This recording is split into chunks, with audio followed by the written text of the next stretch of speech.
안녕하십니까? 장대봉입니다. 주식이나 코인을 하시다 보면 다른 사람들이 어떤 관점을 갖고 있는지, 그 사람들이 어떻게 분석을 하는지 많이들 참고하실 텐데요.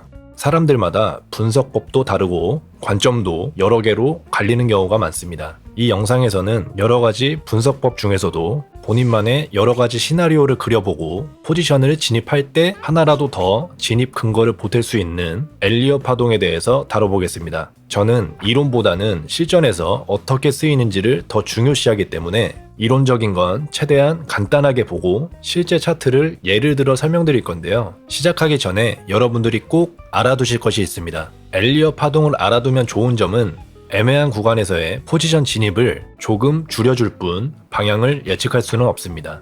사람마다 파동 카운팅을 보는 관점도 다르기 때문에 이 역시도 매매에 있어서 참고를 할 만한 용도일 뿐 맹신을 하시면 안 됩니다. 다시 말해 엘리엇 파동을 매매의 주 관점으로 쓰기보단 전체적인 시나리오를 그려볼 때 참고하시면 좋습니다. 엘리엇 파동을 배운다는 것을 쉽게 비유를 하자면 갖고 계신 스마트폰 기종에서 한 단계 업그레이드 하는 거라고 보시면 됩니다. 잘 공부하셔서 여러분들만의 시나리오를 그려보시기 바랍니다. 우선 엘리엇 파동 자체를 모르시는 분들을 위해서 간단한 기본 개념부터 설명드리겠습니다. 차트란 여러 가지 파동들로 이루어져 있는데요.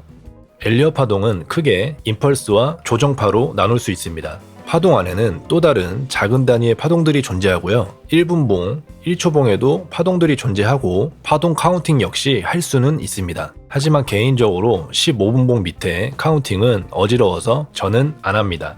날봉, 시간봉, 분봉 안에도 다 파동들이 존재하기 때문에 양파처럼 껍질을 까도 알맹이가 계속 나오는데요. 가끔 1분봉으로 카운팅 해보시는 것도 좋지만 양파도 계속 쪼개다 보면 이렇게 될 수 있으니 주의하시고요. 웬만하면 큰 시간봉 위주로 파동 카운팅을 하시는 걸 추천드립니다. 자, 임펄스 파동을 먼저 알아보자면 크게 5개의 파동으로 이루어져 있고요. 각 파동마다 특징을 갖고 있습니다. 제일 기본적인 것들만 추려봤고요. 사실은 이거보다 훨씬 많지만 제 기준에선 핵심이라고 생각하는 내용입니다. 여기 숫자에 관한 것은 다음 영상에서 다룰 예정이니까요. 지금은 크게 신경 쓰지 않으셔도 됩니다. 네가 맞다, 내가 맞다라는 생각으로 보지 마시고 조금이나마 매매에 도움 되시라고 만든 영상이니까요. 이런 관점도 있구나 정도로 참고하시면서 보시면 되겠습니다. 그럼 실제 차트에서 임펄스를 찾아보겠습니다. 큰 그림으로 먼저 찾을 건데요. 보시기 편하게 날봉 차트로 보겠습니다. 코로나 빔 이후에 나온 상승을 큰 그림의 임펄스로 볼 수 있습니다. 1파에 큰 상승 다음 조정 2파 눌림이 나오고 5파동 중에서 제일 길어야 하는 3파, 그 다음 조정 4파, 마지막 5파로 볼 수 있습니다. 이곳을 5파로 볼 수 있는 근거 중 하나는 바로 5파의 특징인 엔딩 다이아고날이라는 패턴을 만들었기 때문입니다. 자세히 보면 고점과 저점이 점점 높아지지만 거래량이 줄고 있고 하락 다이버전스가 발생했는데요.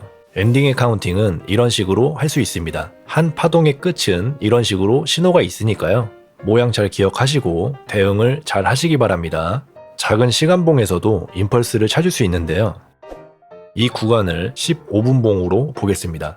날봉으로 봤을 땐 작아 보였어도 이렇게 분봉에서도 임펄스가 발생합니다. 여러분들이 많이 알고 계신 빅롱트나 빅쇼트는 이런 임펄스 파동의 3파일 가능성이 높습니다. 이런 작은 파동들의 움직임이 모여서 하나의 커다란 파동을 만드는 것입니다.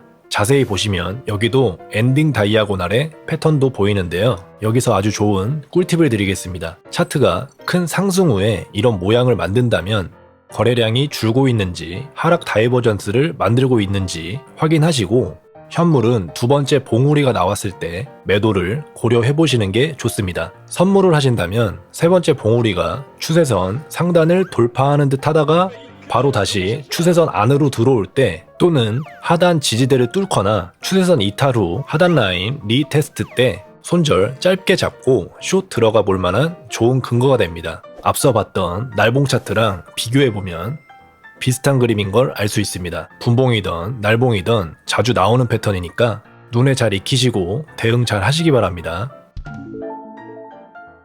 다음 알아볼 것은 조정파동인데요.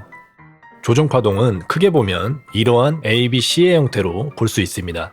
이 안에도 임펄스 파동을 포함한 여러 가지 파동들이 있는데요. 지금 보여드리고 있는 그림은 제일 기본 조정파동인 지그재그 패턴과 플랫 패턴입니다. 조정파동은 상당히 많은 형태가 존재하는데요.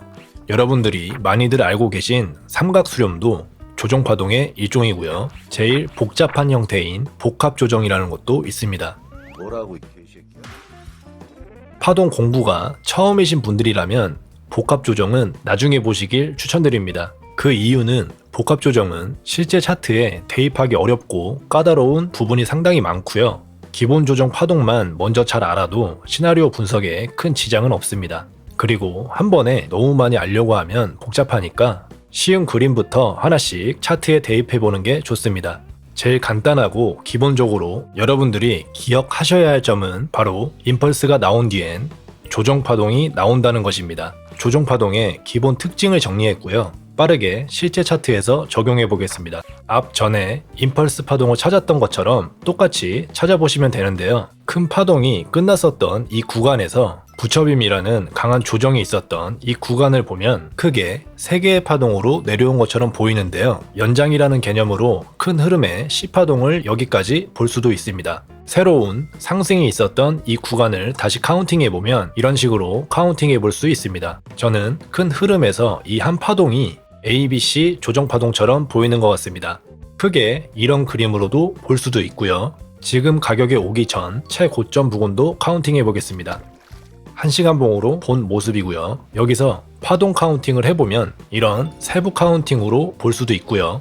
좀 더 큰 그림의 패턴으로 본다면 이런 식의 형태로 움직인 것이라고 볼 수도 있습니다. 지금 카운팅의 형태로 보면 플랫 모양의 조정 파동인 것으로 보이는데요. 이런 식으로 파동의 패턴들을 대입시켜 보면서 여러분들만의 시나리오를 짜보는 연습을 하시기 바랍니다. 복합 조정은 알면 좋고 몰라도 괜찮은 부분이니까요. 그래도 나는 알고 싶다 하시는 분들만 봐주시기 바랍니다.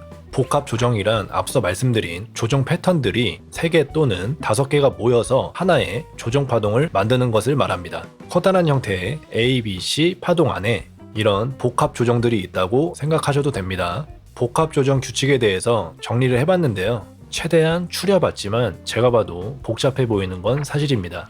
글씨가 머리 아프신 분들을 위해 사진으로 잠시 패턴들 보여드리겠습니다. 그리고 이렇게만 먼저 보셔도 됩니다. 기본 조정 파동만 먼저 잘 이해하시면 이 표는 쉽게 이해하실 겁니다.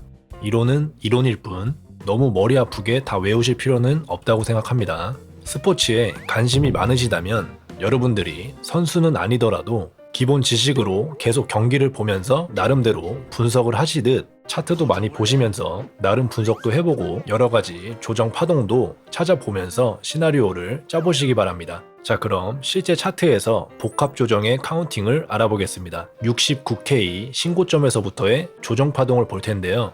저는 5, 3, 5 지그재그 패턴이 보이는 것 같아서 이 부분을 하나의 W 파동으로 볼 수 있을 것 같고요. 32K 저점부터 저는 이런 식으로 카운팅 해봤습니다. 더 작은 단위의 복합 조정으로도 볼 수 있을 것 같은데요. 그래서 이 전체를 X파로 볼 수도 있고요. 이 관점이 맞다면 현재 Y파가 진행 중일 수도 있겠다 라는 생각을 해볼 수 있는 겁니다. 만약 이게 W, X, Y라면 여기 2개 중에 하나가 나올 수도 있고요. 아직 조정 파동이 많이 남았을 수도 있습니다. 물론 이 하나의 시나리오만 있는 것은 아닙니다. 비트코인 전체 파동에 대한 4파 수렴으로 볼 수도 있고요. 3파가 길게 나와서 5파가 짧게 나온 형태일 수도 있고 전체 파동 관점에 따라서 현재 나오고 있는 복합 조정의 관점도 달라질 수 있는 것입니다. 이런 식으로 과거 차트 파동들을 카운팅 해보시면서 본인만의 시나리오를 상상해보는 것도 많은 공부가 됩니다. 다음 영상에서는 현물, 선물, 단타, 스윙 모두 사용 가능한 또 하나의 강력한 매수매도 관점으로 쓸 수 있는 피보나치에 대해서 다루겠습니다. 이번 영상에서 알려드린 파동은 실전 매매에서 피보나치 쓰는 법을 알기 위한 도움닫기입니다. 피보나치를 쓰시려면 조금이라도 파동에 대한 이해가 필요하니까요. 기본적인 임펄스나 조정 파동 정도만 공부해 보시기 바랍니다. 저 역시도 아직 공부 중이고요. 저도 놓치는 부분이 많습니다. 혼자 관점을 생각하기 어려우시다면 장대봉 무료 단톡방에서 많은 분들이 좋은 정보도 나누고 서로 관점도 공유하고 있으니까요. 많이들 들어오셔서 정보도 얻어 가시고 여러분들의 시나리오도 서로 공유해서 알려주시면 좋을 듯 합니다. 구독, 좋아요 꼭 눌러주시고 선물 거래하실 분들은 장대봉 할인 링크로 최대치 평생 수수료 할인 받고 매매하시는 걸 추천드리고요. 장대봉 링크 가입자에 한해서 궁금한 사항들 1대1 질문 주시면 답변 드리니까 참고하시고요. 저는 다음 영상에서 찾아뵙도록 하겠습니다. 감사합니다.